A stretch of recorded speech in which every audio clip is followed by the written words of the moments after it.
bugündən Türkiyədə 5-ci Antalya Diplomatiya Forumu keçirilir. Qeyd etdiyimiz kimi, ən son məlumatları Türkiyədə ezam olunmuş şef redaktorumuz İbrahim Kamiloğlu çatdıracaq. Salam İbrahim, buyur, səni eşidirik.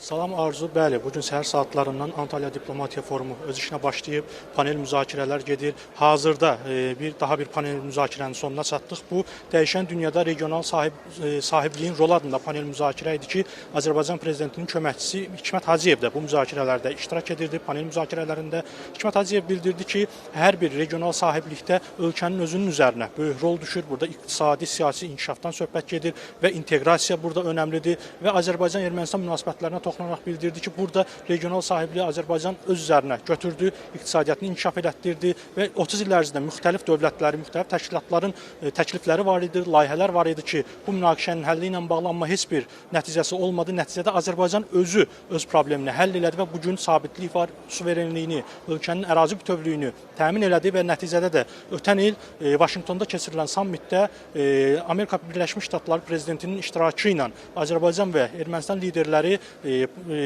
liderlərinin də iştirakı ilə sülh sazişi paraflandı və hazırda regional sülh, regionda sülh var və Azərbaycan regionda sülhün əsas inkişaf etdirmək istəyən və ilk addımı atan da ölkə Azərbaycan idi. Bundan əlavə Pərviz Şahbazovun iştirakı ilə qlobal enerji xəritəsinin çəkilməsi, təhlükəsizlik və qeyri-müəyyənlik adlı panel müzakirə keçirildi. Orada da Energetika naziri bildirdi ki, Azərbaycan karbohidrogen, yəni neft, qaz, digər enerji vasitələrini istehsal edir, ixrac edir. Bununla yanaşı dünyada ehtiyac olduğu görünür və bərpa olunan enerjinin də inkişafına Azərbaycan sərmayə yatırır. Gələcək illərdə 8 giqavata qədər bərpa olunan enerjinin daxili istehsalı nəzərdə tutulur. Onun ilk 2 giqavatı 2027-ci ilin, yəni gələn ilin sonundan baş verəcək və ixraca da yönləndiriləcək və digər müxtəlif mövzularda müzakirələr getdi və dediyim kimi müzakirələr davam edir və qarşıdakı saatlarda məlumatlar çatdıracağıq. Buyur Arzu. İbrahim, hazırki saata qədər olan informasiyanı təqdim etdin. Bəs sonraki saatlarda nələr gözlənilir?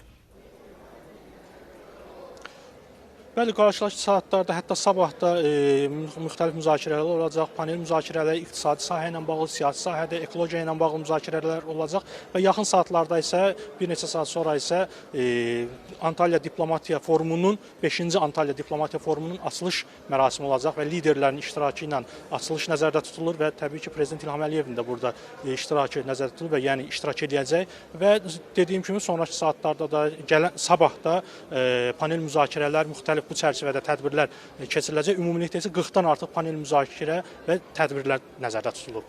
Təşəkkür edirik ətraflı məlumat üçün İbrahim. Qeyd edək ki, bizimlə canlı bağlantıda şef redaktorumuz İbrahim Kamiloğlu idi.